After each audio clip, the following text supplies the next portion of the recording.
Thank you very much. Thanks, Dan. It's the only one of its kind in the world, but now its days as a flying machine are numbered. The last active Vulcan bomber will take to the skies for the final time before the end of this month. The Vulcan was first used by the RAF in the 1950s, but more recently has been a huge draw at air shows around the country. Danny Savage is at its base at Robin Hood Airport in Doncaster with one of the Vulcans. Morning.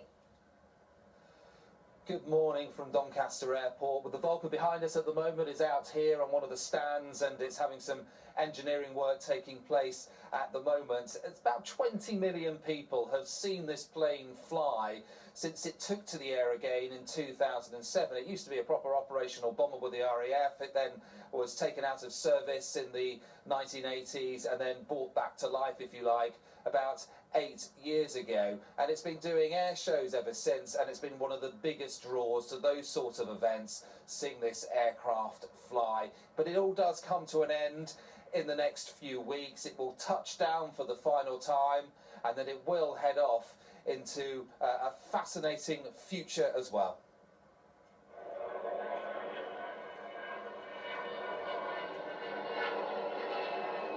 For almost 8 years, she has wowed crowds at air shows across Britain.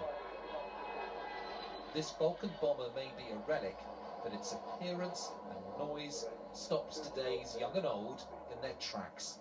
What makes it special? Well, lots of people talk about what's known as the Vulcan howl.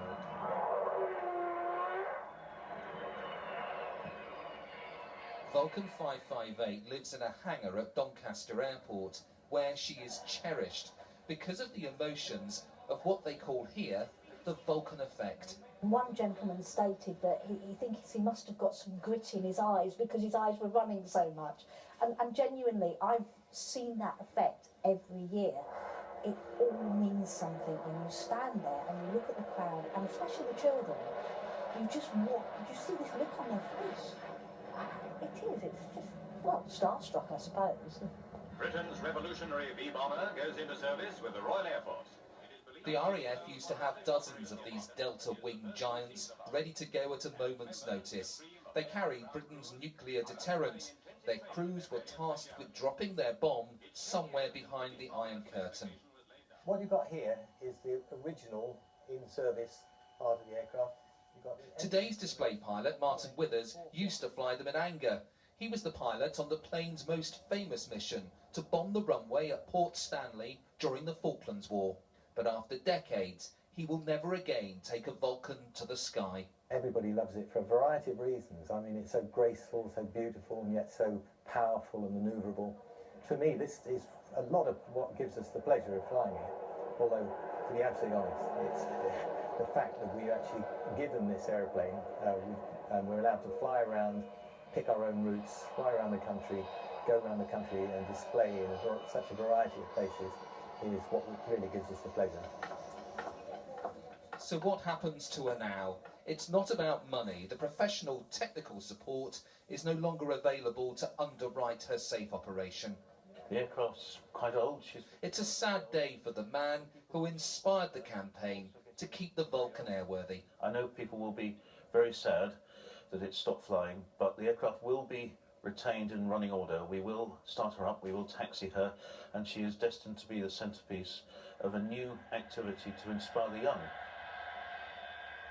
And so at some point before the end of this month, this unique plane will touch down for the final time and taxi off to start a new chapter, to perhaps inspire future designers of magnificent flying machines.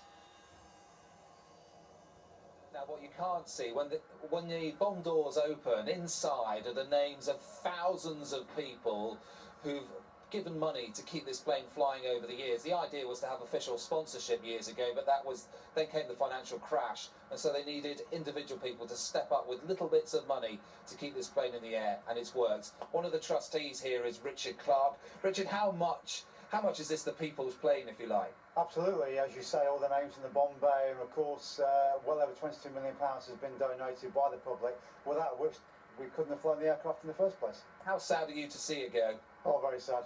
It's been a big part of my life, should I say, for the last probably 15, 16 years, and now it's going and it's right near the end of its fine life. It's very sad, very emotional. Well, I think lots of people are very appreciative of everything the trustees have done to keep this plane flying. It will touch down for the final time before the end of the month. It cannot fly after that. I'm sure many people will be looking out for it. Yes, and so many people getting in touch who've seen it as well. Thank you, Danny.